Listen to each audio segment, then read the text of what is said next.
Hello friends, my name is Theo, and today in this exciting Meissner Media first look, we are going to be taking a look at my favorite 17 features of the new DaVinci Resolve 17 beta. So that was just announced a little earlier today.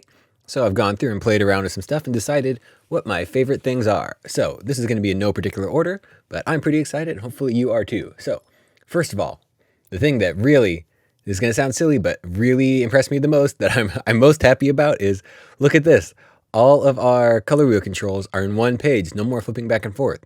So our temperature and tint are all right next to each other in the same page as the saturation and hue. This is such a great little improvement. I know it's silly, but these are the kind of things that I really like. Next, after that, we hop over to our new HDR wheels, and we can see we can change the zones that things affect. So this is much better than the previous way of doing the little log control thing, which, I mean, we didn't even have the HDR wheels before, and now we have those, so those are cool. But the thing I really liked about it are these selectable ranges. So you can say, in this case, you see we have our darks selected. So here's our dark control, and you see it's going to affect this range of stuff. So if we move things around like this, you can see it's just affecting a little bit below that point and then stopping off. So these are all linear and are changed together. So this is super nice. Next, after that, staying in our color page, you can go over to our color warp tool. So you all may know how much I really love that Nobe color remap plugin. And now it's basically built in, so you don't have to buy that anymore. It's super handy. And of course, you can increase your grid size here. So it's something, whoa, crazy. Don't need that many. Let's go to 8. It's like that. Looking pretty nice. And of course, this change your hue versus saturation all in one thing. So we can change the color of the trees there. Just that nice, or completely desaturate them. Or we can bring all of our magentas over into more of that orangey territory that people like. Go back over to our primary wheels and just reach right at our saturation. Got nice new logos for that. Whoop, that's too much. 60. There we go, looking nice. Then moving on nice and fast, we've also got support for magic masks, which are not in our window controls. They're over here in this other magic mask palette. And all we have to do is just take a nice little stroke of our person here. You see it selects it. We can toggle our mask on and off. So we like this. We can go ahead and track forward. You see, this isn't the best example of it, but I'm sure there's some times when it'll come in very handy. So let's see how useful this actually is. So now coming off of this, let's go ahead and just reset this bad boy. And this is something else that I've wanted for a long time. So we all know that there's the new false color here. I still prefer the Time in Pixels false color. Once again, use code Theo15 at checkout for 50% off. But here, false color. And what this will let us do is have an easy way of doing these, like in After Effects, it would be the colorama effect. So this is something I've been wanting for a long time, is the ability to just basically have these arbitrary luminance gradient maps. So we can change this to like pink. And this can do all sorts of handy things when color grading, for injecting color into stuff and really expanding the range of an image. And before, you had to do some weird stuff to get this to happen. And now we have this much nicer way of doing it. So I'm very excited about this, not as a false color plugin, because I really like the Time in Pixels one, but as an easier way to do these sort of weird gradient color effects. Then after that, let's go over to our edit page. And here in our transitions page, these fusion transitions. So now there's a nice way to get really cool transitions from Fusion in here and make your own and be able to use them. So if we put that render a little bit, but you see, you get these really neat glitchy effects. And I'm not a big transition guy, but it's nice to have these available. And I'm sure there'll be lots of people having lots of fun with this. And that just makes, you know, the whole package so much more powerful, having this tighter integration with Fusion. Also, something I forgot to mention is we have a new color engine. So I guess the best way to show that is to go to our preferences, go to color management, and now we have DaVinci Resolve RGB color managed, and we have DaVinci wide gamut. There we go.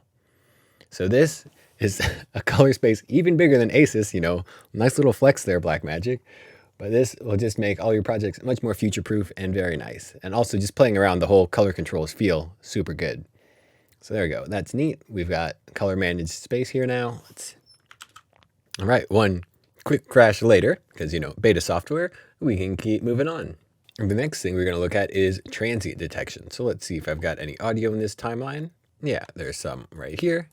And if we go to our Fairlight page, we can enable transient detection up here and over here. And now you can see in our clip, we have detected these transients, which makes it really handy for like selecting stuff. See, it snaps to it. That's pretty nice. It's just a super handy edit feature to have in general. It's something I love in DAWs, mainly Pro Tools. We all know tap to transients is Pro Tools' main killer feature. And now we've got something similar to that in here. So great transient detection for better selections and editing in general. Also, if we start writing automation in here by alt-clicking, see if we move these around, our waveform updates in real time. I love this. I love this for music production. I love this for interviews, evening out audio. I just think this is such a much more intuitive way to edit, being able to have that visual feedback of, I'm going to make that part quiet and that part louder, get those two things the same loudness. Super nice to have. Very excellent. And now, speaking of audio, if we go over to Fusion, you can see we now have audio in Fusion. So that's something that has been missing forever, and now it's going to make things a lot nicer. So we've got our audio channels in there. Now we can do any visual effects to the music or whatever we want to do. Now, while we're in Fusion, we might as well talk about the new Anim curves feature. So let's drop down a random effect like a merge. And here we can change our blend with like a background layer. Let's go ahead and delete this. And Control T to flip those. So here we can change our blend. Now with this, we can go to modify with Anim curves. If we go over to our Anim curves modifier, you see we can procedurally generate our transition here. So we'll have this duration, easing. See what we're getting now. So that ease is on over a set amount of time scale, more or less.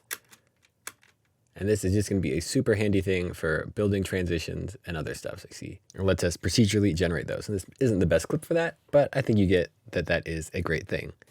All right, and then the last little bit of Fusion I'm going to show off is the new shape tools. So if we go to our effects library and we drop down our tools and we go to shape, and now you see we've got all these different shape tools, and these work in an interesting way. So let's drop down just a S rectangle here. Now you see, if we try to view this, nothing happens. And if we, like, say, try to pipe this into a background node, we can't do that either. And that's because these work in their own little system. So just like a particle system would be, or the 3D would be, these need a render node. If we pipe this over here, then we can see it just fine. So now we go into our shape. You see we've got all these different controls. We can control border styles. We've got normal width, offset, and stuff. Style settings. And then if we go on to some other things like the S duplicate, then we really get into the meat and potatoes of why these shape layers are so cool. So let's drop this in here. And in here you can see we can make copies of this and have an offset. So see if we can do something like, I haven't tried this yet. Is it possible to add a drop shadow right to this? Nope, sad. But we can add an outline, I'm sure. So drop this in line. There we go. Now you can see we have made all these different shapes here. And nice. So you see really quickly you can get some very complicated motion graphics stuff going on. This is a very powerful tool, which will require a lot more work on my end to really figure out some nice things to do with it. But in general, this is definitely a feature to watch out for. Then one thing I forgot to mention before we get into the last couple features is in the edit page. Let's go. We now also have the ability to auto reframe shots. And now see we've got this smart reframe tool. Let's cancel this because that shot's a little too long. All right, and another little quick crash later. You can see we can go and see we've got a smart reframe tool, which this will let you intelligently reframe things, obviously. So whenever you're doing lots of commercial work that has lots of different like social media aspect ratios you need. I know I get stuff like that all the time. You need a 16:9 version, you need a 9:16 version, you need a 1:1 version. This sort of thing will help speed up your workflow to get things going real fast. And this will also keyframe if the subject moves across the screen. That's really where it comes in handy, because just moving stuff basically in the right position, it's not that hard. But going through that whole keyframing process, that's a little annoying thing.